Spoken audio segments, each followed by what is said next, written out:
In 1 Corinthians 9:16, Paul said, "Woe is me if I don't preach the gospel." I don't think Paul was complaining. I don't think Paul felt enslaved. I think it's just his way of saying, this is where I shine. This is where I excel. This is what I just have to do. This is in my heart. And if I don't pursue this, I'm going to burst. I think it was just the fire burning in his belly. And he wanted to go that way. Don't think that he was compelled or forced. I don't think that's the idea at all. Now, all of us have our gift too, or our talent if you prefer. We have that area we shine. Now, where your area is going to vary, but I think if you just took a kind of a survey of areas to shine and you did categories, there aren't a whole lot of categories, and then there are very specific details and situations within each of those categories where you may shine and excel where someone else does not shine and excel, and all that's great and wonderful. I think you need to find your place, that spot where you go, man, I just got to do this. If I don't do this, I'm going to go crazy. That's a wonderful place to be. Now, a lot of people go, no, but preacher, I don't have that. Yes, you do. Everybody's got that area they excel. I think the mistake we're making here is that we think, but the media's not there filming me. The reporters aren't there interviewing me. There's not a big audience or arena full of people around applauding me. Apparently, I don't have a skill. I think the mistake a lot of people are making is they're looking at the size of their audience. Look, your audience isn't your talent.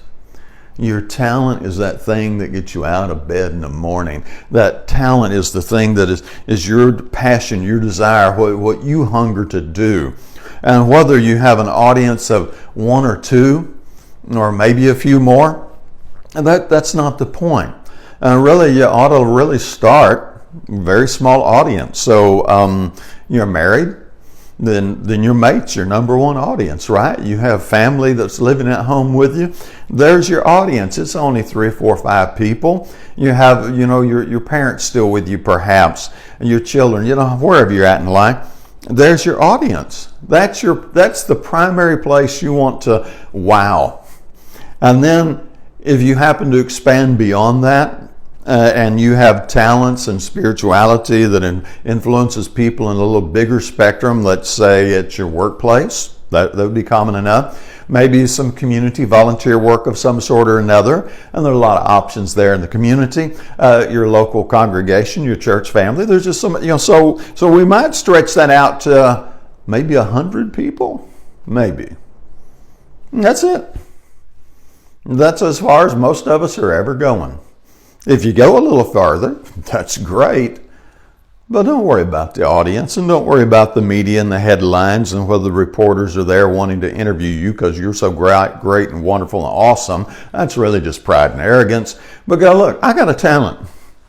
I'm going to find my talent because God don't make no junk. I'm going to find my talent, and if all my talent is loving and intensely caring for and helping and finding satisfaction in a relationship with one other person, then I'm going to shine and I'm going to be the best, absolute best I can be.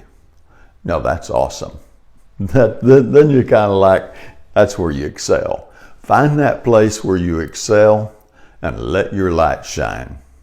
So something to think about. Give it some thought as always. Put your comments below and have a great day.